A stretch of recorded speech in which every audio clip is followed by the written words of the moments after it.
So, welcome to stage, Nob Stewart! Hey! Nob Stewart. Nob Stewart, right? How do you stay with us? Where are you from? Where are you from? Where I'm from? Where are you from, man? Where? Leicestershire. Look at all this stuff.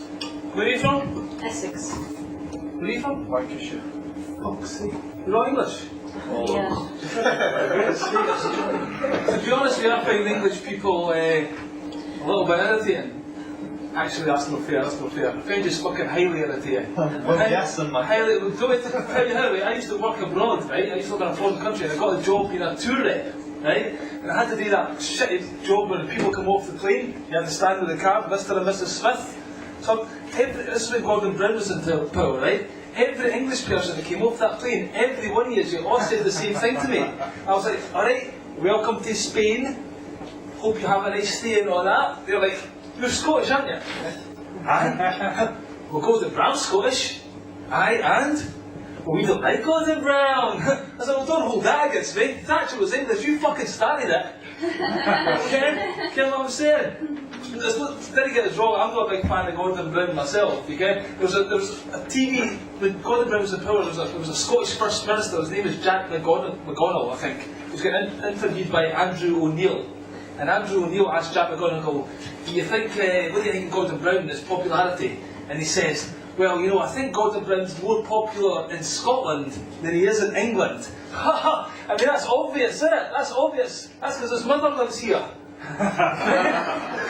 He's got a face only his fucking mother could love. You get the rest of us want to get a baseball bat and ram it down his fucking throat. Aye, so I'm not. You're kind of looking at me like I'm a dog with two heats right now, right? So what the fuck's this bob eye all about?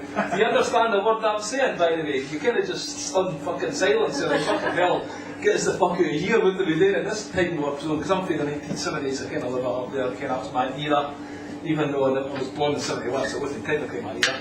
Took a lot of drugs though, so maybe I think I'm 1970s. I think. Take a lot of acid. You ever taken acid? Anyone? LSD? You want to? Right now? Tell the sack for fucking awesome, eh? So it would make your kill pretty intense. This here is my favourite article of my fucking thing. Oh, that's 8 quid the other day. I thought it was a bargain. Had to be on my kill. It's intense. How's it kill intense? It just is. I think the shot, if you had acid into the shot, then that would be intense. We'll get that. Hold on.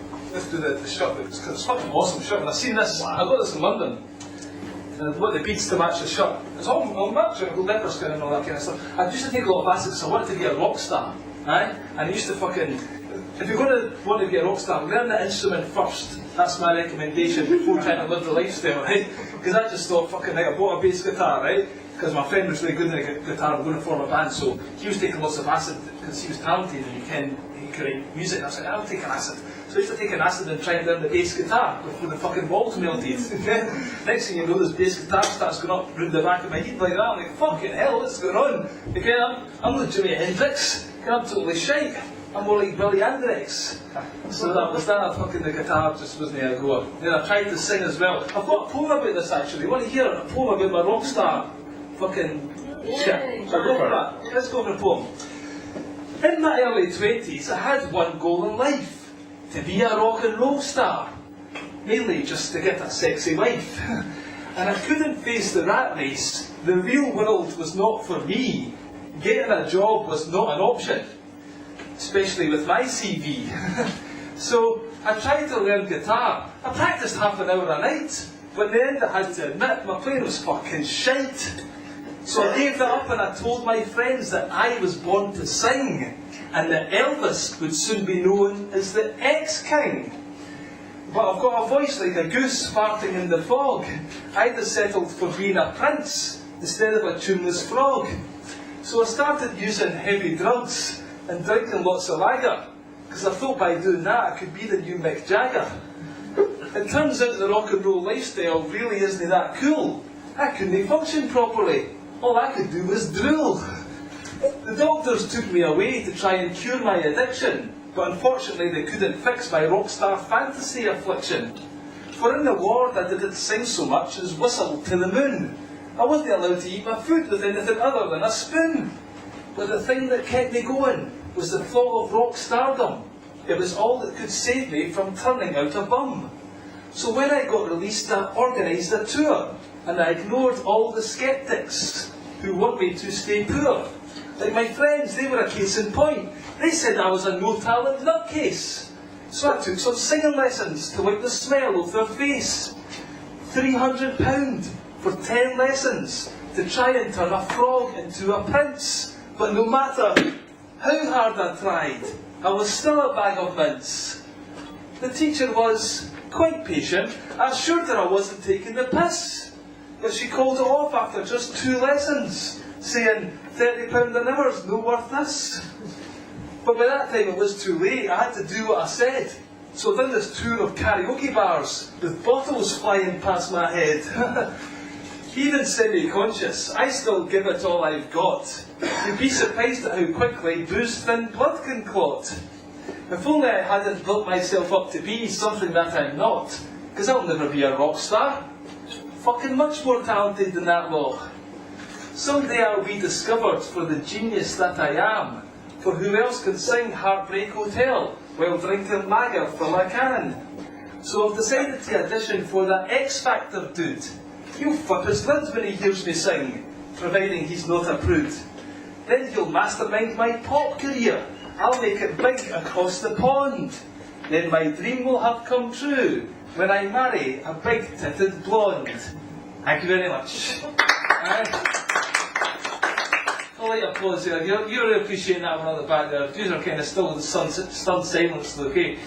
When I do my poetry in a comedy club, it's not the exact venue for it. If we've got a spoken word venue, then it goes down a bit better. In the comedy club, you're looking for laughs, and it's difficult to get hundreds of laughs doing a fucking poem. That's why there's no laughter going on there. That's what I tell myself. Anyway. Well, I'll tell you, any of you sort of been in a... You're all part of the same family, no? Just thought you're all English, you're all fucking together, but no, yeah. They call the chinks the same, apparently. So anyway, you ever done that thing with the family go on holiday to like a foreign country for a wedding? You ever done anything like that? Like a family, I've done that. My sister, basically, she got married in Kenya, right? And she invited all the family out there. Now, you'd have thought Kenya would have enough wild animals without throwing my family into the mix, right? On the side of the plane, instead of Monarch Airlines, it should have said Noah's Ark. Because we all get off the plane like, oh, free bar, free bar. It's no free, you pay £1,500 for the holiday. But being Scottish, you've got to get your fucking money's worth, you can. So I arrived at this hotel. On the way from the airport to the hotel, there was a guy standing in the middle of a dual carriageway taking a piss. I was like, I'm going to like this country, this is fucking nuts. Gets to the hotel, and within 2 minutes of being there, the security guard sells me a huge bag of grass. After 2 minutes, this is fucking nuts, awesome. So I'm partying up for 3 days. I had to be in the country 3 days before the wedding. Then on the day of the wedding, Scottish people have to get a kilt, and I wear it nearly every day anyway, so I was going to change for me. But I wear the kilt on, right? And I think when I get a kilt, I think I can drink whiskey. I think I'm super Scottish, but I can't drink whiskey worth a fuck. But I'm up that morning smoking the dope, beers, cocktails, whiskey, smoking the dope, completely out of the game by 12 o'clock. At this point, my sister comes out of the hotel room, and I looked at her, I was like, fucking hell, I'd shag that. I just thought that I wouldn't actually do it, again, even in that condition. There is a line, you can, the mother comes behind her and looks at me and she says, what the hell have you been up to? It's like, Mum, I'll tell you when you stop crying. Calm down a bit, you can. She's wanting to feed me to the lions at this point, basically. I was completely pissed. Then the ceremony happened, I can't remember that because I was being sickened to a vase from the corner there. Then the next thing you know, all these African dancers come out with the grass skirts and the fucking drums and that. It's amazing, right? For the reception, we're all standing in a big circle. And I'm kind of dancing like that, and I falls down, right? My kilt pulls right up. And the kids, true Scotsmen, didn't wear anything under our kilts, right? So I'm like that, my mom's like, put your mouse back in its cage, for God's sake, get that away. Then you see all the Africans, the reception staff, the sports staff, everyone, they're all coming up and staring, they're all pointing their jaws on the floor, like, fucking hell, look at that. Because they hadn't seen ginger pubic hair before. Or an adult willy that small. It was a unique double whammy. Then I was carted off to bed, so I wasn't very Scottish after all. I was English. I always end that joke in a rueful Englishman. It never gets me a laugh, but I've got to fucking say it because that's the law. Alright, I think I've done my time up here. He's going to stop staring at me now. And I hope you see how good the rest of the festival. And live it up, aye? Enjoy the festival and all that shit. Take care, I've been Nob Stewart, bye.